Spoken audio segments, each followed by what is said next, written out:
good morning. Welcome to another episode of Papa's Workshop. These are for Adam, Brady, Luke, and Brenna. And we have another birthday. Can you believe it? Today's grandmother's birthday. Oh, I don't know when it's going to be my turn, but I think I need to have a turn at the birthday. Anyway, let's check in with our assistant first. My assistant. There's Molly girl. That's nothing, not edible. Yes. I'm going to say hi to everybody. You ready for another busy day? All right, Molly girl, let's get to it. Today we're going to talk about chisels, or I guess cutting tools that you control with your hands. There are all sorts of chisels. We'll start with bench chisels, and they typically look like this. They come in different widths, down to the little narrow to all the way up to bigger than this even. And these have what they call a bevel edge. See that the edge of it are beveled. You get a firmer chisel is straight up, but normally the bench chisels have that curved or that slanted sides to them. And you can use these either pushing it or with a mallet. You're going to do some chopping. So these are pretty indispensable for doing any kind of joinery. You can, dovetails or mortise and tenon, whatever. You need a good set of chisels. You don't have to have every size, but you need to have some big ones and some small ones. This is a Japanese dovetail, and you see it's pretty angled all the way up, so you can get into a really tight dovetail. There are differences in the angle that's on the end of the blade. So if that's the blade, this angle here tends to be higher or bigger on the smaller chisels, so that it's got more support when you're doing the chopping.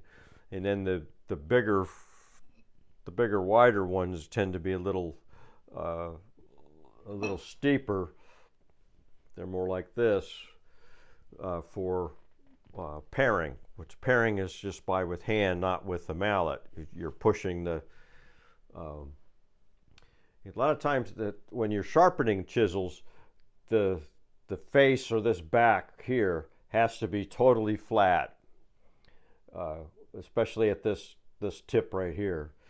And then you use the grinder, put your angle on it, but then you can do what they call a micro bevel just at the tip, just a degree or two greater than this other angle, so you don't have to remove all that material when you're sharpening the last couple of stages.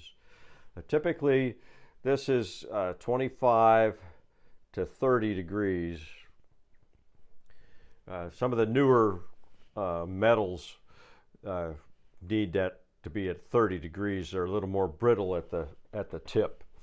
Some even newer are supposed to be just as good as the original '01 steel, but last longer. Paring chisels tend to be more down in the 20 degree range, or say 25 to 20. And that's what this is. See, it's got a much lower angle than, if you can see those two. So this one you use primarily for, pushing, trimming cuts, some maybe light taps with the mallet, with smaller mallet maybe. And then they have, paring chisels tend to be longer, and it has a very steep angle, so you can get way into a joint with that. You also can have butt chisels. This sort of a butt chisel. Butt chisels are shorter, even shorter than this one, but they still have the the chamfered sides. And you can also get skewed chisels that just at an angle, so you can get into a dovetail. Then you've got mortising chisels. This one here is for about 3/16 wide, and it's meant for really heavy duty pounding into a mortise, right? So the mortise is the hole. You got a mortise and tendon. So that's the mortise. So that's what this is made to make a 3/16 mortise, and you would chop down the hole, flip it around, chop it down the other ways, and that's how you would make that square hole by hand. And these come in all the different widths as well. I just have this one.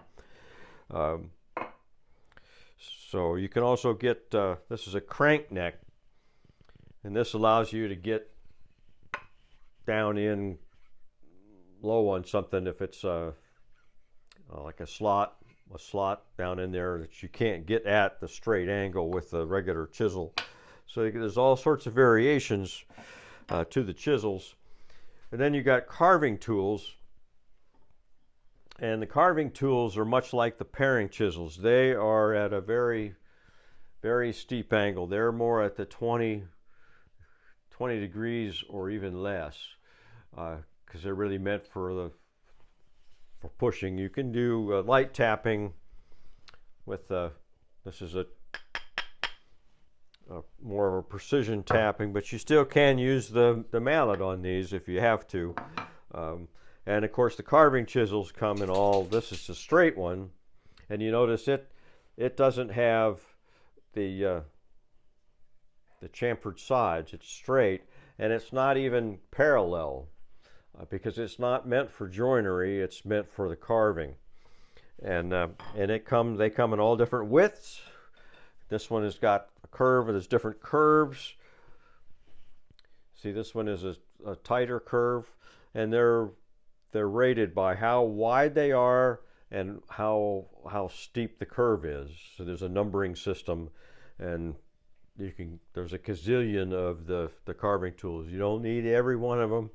A lot of times they'll get like every third or every other number, every third or fourth number in a curvature, and they come in different varieties too. This is a fishtail.